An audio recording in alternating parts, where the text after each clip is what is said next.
Namaskar and welcome. Myself Dhruvika Kanabar from Sri A.K. Doshi Mahila College, Jamnagar, presenting the lecture of Financial Management, Nanakiya Sanchalan, TYBCom Semester 6, Unit 1, Working Capital and Working Capital Management, કાર્યશીલ મૂડીનું સંચાલન.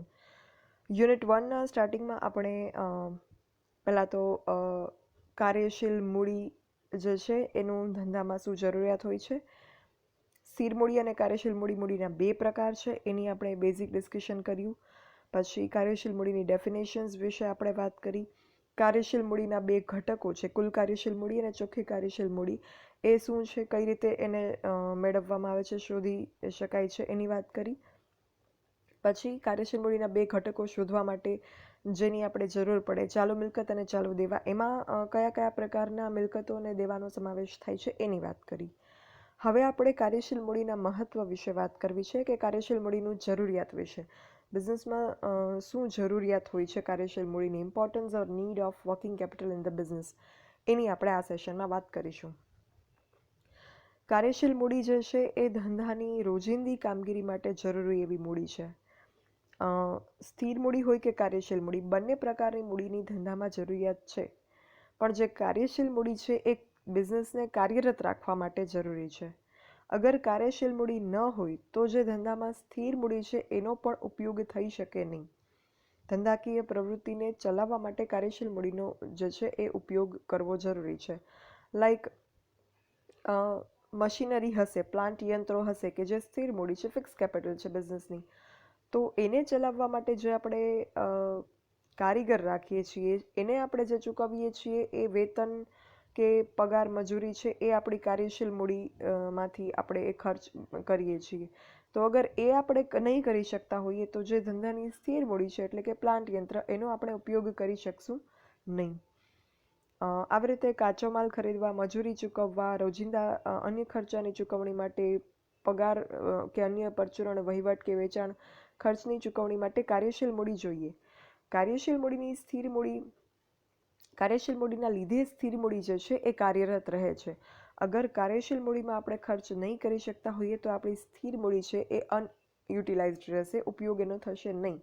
અને મૂડી જે આપણે રોકેલી હોય એનો ઉપયોગ ન થાય એટલે બિઝનેસને આર્થિક નુકસાન સહન કરવું પડે, એને લોસ જાય. કાર્યશીલ મૂડી જે છે એનું નાણાંમાં અને નાણાંનું કાર્યશીલ મૂડીમાં સતત રૂપાંતર થયા કરે. અહીંયા તમે એક ડાયાગ્રામ જોવો છો, એ છે કાર્યશીલ મૂડીનો ચક્રાકાર, સાયકલ ઓફ વર્કિંગ કેપિટલ. એમાં હવે તમારે સ્ટાર્ટ ક્યાંથી કરવાનું છે, તો બોટમમાં સેન્ટરમાં સૌથી નીચે વચ્ચે રોકડ લખેલું છે. મતલબ કે રોકડ જે છે એનો આપણે ઉપયોગ કરી અને આપણે કાચો માલ ખરીદીએ છીએ. તો એના માટે આપણે મજૂરી કે વાહન વ્યવહાર થાય. કાચો માલ ખરીદવા માટે આપણે કોઈ વ્હીકલમાં એ મંગાવીએ કે પછી મજૂરો દ્વારા એને આપણે શિફ્ટ કરાવીએ. તો રોકડનું કાચા માલમાં રૂપાંતર થયું, આપણે વાહન વ્યવહાર કે મજૂરી ખર્ચ કર્યો એનાથી. એટલે આપણે જે મજૂરો છે એ કાચો માલ લાવ્યા ફેક્ટરીમાં, તો એમને આપણે મજૂરી ચૂકવીને વાહનથી આવ્યો હોય તો વાહન વ્યવહારનો ખર્ચ જે થયો એ. તો અહીંયા રોકડનું કાચા માલમાં રૂપાંતર થયું એટલે નાણાંનું કાર્યશીલ મૂડીમાં રૂપાંતર થયું. પછી જે કાચો માલ છે એના ઉપર આપણે પ્રક્રિયા ખર્ચ કર્યો, પ્રોસેસ કોસ્ટિંગ આપણું આવ્યું. એનાથી આપણે અર્ધ તૈયાર માલ મળ્યો, વર્ક ઇન પ્રોગ્રેસ. તો એ પ્રક્રિયાનો ખર્ચ જે છે એ અગેઇન કાચા માલનું આપણે પ્રક્રિયા ખર્ચમાં રૂપાંતર થયું. પછી અર્ધ તૈયાર માલ ઉપર સેવા અને પ્રક્રિયા બંનેના ખર્ચ લાગ્યા એટલે તૈયાર માલ થયો. અમુક પ્રોસેસ થઈ એટલે તૈયાર માલ મળ્યો ને પછી આપણે એનું પેકેજિંગ ને માર્કેટિંગ ને એ બધું કરીએ. માર્કેટિંગ તો હજી આગળ ઉપર આવશે, પણ પેકેજિંગ કરીએ એટલે તૈયાર માલમાં એ કન્વર્ટ થયું. અહીંયા સ્વરૂપો સતત બદલાયા કરે છે કાર્યશીલ મૂડીના, તમે ઓબ્ઝર્વ કરશો તો. પછી તૈયાર માલ ઉપર આપણે વેચાણ વિતરણ ખર્ચા કરીએ, સેલિંગ એન્ડ ડિસ્ટ્રીબ્યુશન એક્સપેન્સીસ. તો એ વેચાણ જે છે એનાથી થશે. વેચાણ અગર ઉધાર વેચાણ કરેલું હશે તો એમાંથી આપણે લેણા નીકળશે. એની વસૂલાત કરવા માટે આપણે જે કંઈ ખર્ચા કરશું એમાંથી અગેન એ રોકડમાં રૂપાંતરિત થશે. તો આ રીતના આ ચક્રીય મૂડી કે વર્તુલિત મૂડી તરીકે પણ ઓળખવામાં આવે છે. ફરતી રહે છે મૂડી, અહીંયા સ્વરૂપ જે છે એ બદલાતું રહે છે. કાર્યશીલ મૂડીનું નાણાંમાં અને અન્ય સ્વરૂપમાં રૂપાંતર થયા કરે છે. તો આ ડાયાગ્રામ જે છે એ વસ્તુ બતાવે છે. જનરલી કાર્યશીલ મૂડી જે છે એની જરૂરિયાતનો સમયગાળો 1 વર્ષનો હોય છે. 1 વર્ષની અંદર જે મૂડી હોય વપરાતી હોય, 1 વર્ષ માટે જે મૂડીનો બિઝનેસને લાભ મળતો હોય એને આપણે કાર્યશીલ મૂડી કહીએ. But yes again it depends on the type of business you are running. જે પ્રકારનો ધંધો તમારો હોય એના ઉપર પણ આ વસ્તુ ડિપેન્ડ કરે છે. લાઈક જહાજી ઉદ્યોગ હોય, વહાણનો ઉદ્યોગ, તો એમાં આ ગાળો થોડોક વધારે હોય, કારણ કે એમાં બિઝનેસ ટર્નઓવરનો સમયગાળો પણ વધારે હોય. અને બીજા કોઈ એવા ઉદ્યોગ હોય કે જેમાં ટર્નઓવરનો સમયગાળો બિઝનેસનો ઓછો હોય, તો એમાં 1 વર્ષના બદલે 2, 3 કે 6 મહિનાનો પણ સમયગાળો કાર્યશીલ મૂડીની જરૂરિયાતનો હોઈ શકે. કાર્યકારી ચક્ર જે છે આ એક સ્વરૂપમાંથી બીજા સ્વરૂપમાં રૂપાંતર થાય છે. કાર્યશીલ મૂડીનું નાણાંમાં અને નાણાંનું અગેન કાર્યશીલ મૂડીમાં જે રૂપાંતર થાય છે એનું જે આ ચક્ર છે, જે સાયકલ છે, એનો સમયગાળો જેટલો ઓછો હશે એટલો કાર્યશીલ મૂડીનો ઉથલા દર ઊંચો હશે. ટર્નઓવર રેટ જે છે વર્કિંગ કેપિટલનો એ ઊંચો હશે અને એમાંથી નીપજતો નફો જે છે એ પણ વધારે હશે. કારણ કે સાયકલ જેટલી નાની હશે એટલું તરત જ તમને નાણાંમાં રૂપાંતર થઈ અને નફો મળી જશે. સાયકલ અગર મોટી હશે, લાંબી હશે, તો તમારું ટર્નઓવર છે થતાં ટાઈમ લાગશે અને તમારો નફો જે છે એ ઓછો મળશે. તો આ રીતે કાર્યશીલ મૂડીનું મહત્વ જે છે એ ધંધાની જવાબદારીઓ ચૂકવવા માટે, ઉત્પાદન અને વેચાણની ચોક્કસ સપાટી જાળવવા માટે થતો હોય છે. અને કાર્યશીલ મૂડી બિઝનેસમાં બને એટલા ઓછા ખર્ચે મળે એવી વ્યવસ્થા રાખવી જોઈએ. બિકોઝ કાર્યશીલ મૂડી બિઝનેસમાં વારંવાર જરૂર પડે છે, એટલે ઓછા ખર્ચે મળશે તો એ જે છે એ બિઝનેસ માટે ફાયદાકારક રહેશે. મતલબ કે કાર્યશીલ મૂડી ઉપર જે કંઈ વ્યાજ કે ચૂકવવાનું થતું હોય એ ઓછું ચૂકવવાનું થાય એ પ્રકારે એ મેળવવાનો પ્રયત્ન કરવો જોઈએ કે જેથી મહત્તમ નફો એના ઉપર મળી શકે.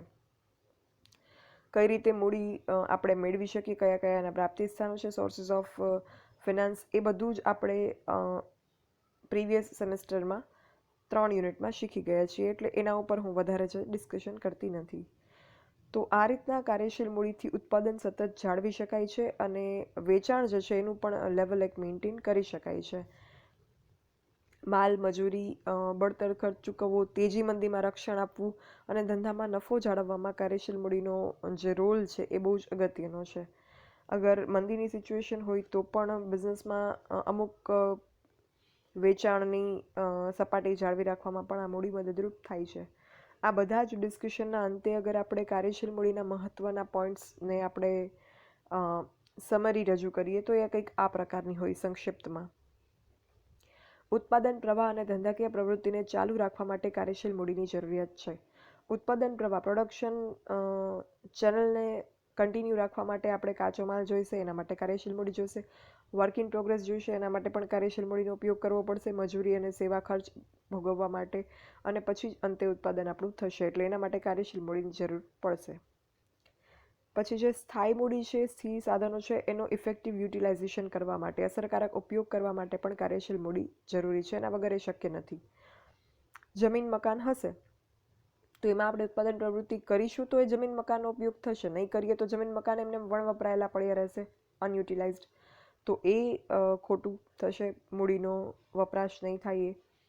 તો એના માટે આપણે કાર્યશીલ મૂડી જોઈશે. પ્લાન્ટ અને યંત્ર ચલાવવા માટે મજૂરોને મજૂરી ચૂકવવી પડશે, તો એમાં પણ આપણે કાર્યશીલ મૂડી જોઈશે. ફર્નિચર ફિક્સચર્સ હશે, એનો ઉપયોગ કરવા માટે પણ આપણે ઉત્પાદન પ્રવૃત્તિને ચાલુ રાખવી પડશે, એના માટે અગેન કાર્યશીલ મૂડી જોઈશે.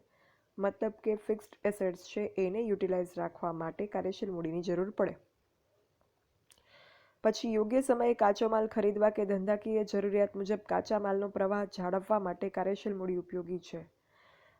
કાચો માલ ખરીદવાનું સમયસર થઈ જાય એ વસ્તુ પણ બિઝનેસમાં બહુ ઉપયોગી છે. સપોઝ મજૂરો છે એને આપણે રોકી લીધા, પ્લાન્ટ યંત્ર પણ આપણી પાસે છે, ફેક્ટરી મતલબ કે જમીન મકાન પણ છે, ફર્નિચર ફિક્સચર્સ બધું જ છે. સમયસર આપણને કાચો માલ ન મળ્યો અથવા તો સમયસર કાચો માલ આપણે ખરીદી ન શક્યા કાર્યશીલ મૂડીના અભાવે, તો શું થશે? બાકીના જેટલા પણ સાધનો છે, મજૂરો, જમીન મકાન, પ્લાન્ટ યંત્ર, ફર્નિચર ફિક્સચર્સ, આ બધા સાધનો સ્થિર વપરાયા વગરના પડ્યા રહેશે, તો એનો ખર્ચ આપણને થશે. તો મતલબ કે કાર્યશીલ મૂડી જે છે એ હશે તો જ આ કાચો માલ સમયસર ખરીદી અને ધંધાકીય જરૂરિયાત મુજબ કાચા માલનો પ્રવાહ જાળવી શકાશે યોગ્ય સમયે. અને બાકીની મિલકતો છે એમાં આપણે જે વપરાયા વગરની પડી રહીએ તો નુકસાન જે થાય એને અટકાવી શકાય. પછી ધંધાની જવાબદારીઓ જે છે એ પાક્યા તારીખે ચૂકવવા માટે, જ્યારે મેચ્યોર થતો હોય આપણા જે ડેટ્સ છે એ દેવાઓ ચૂકવવાના થતા હોય એ ચૂકવવા માટે આપણે કાર્યશીલ મૂડીની જરૂર પડશે. અને એ આપણે સમયસર ચૂકવીશું તો જ ધંધાની પ્રતિષ્ઠા જે છે એ વધશે અને જળવાઈ રહેશે.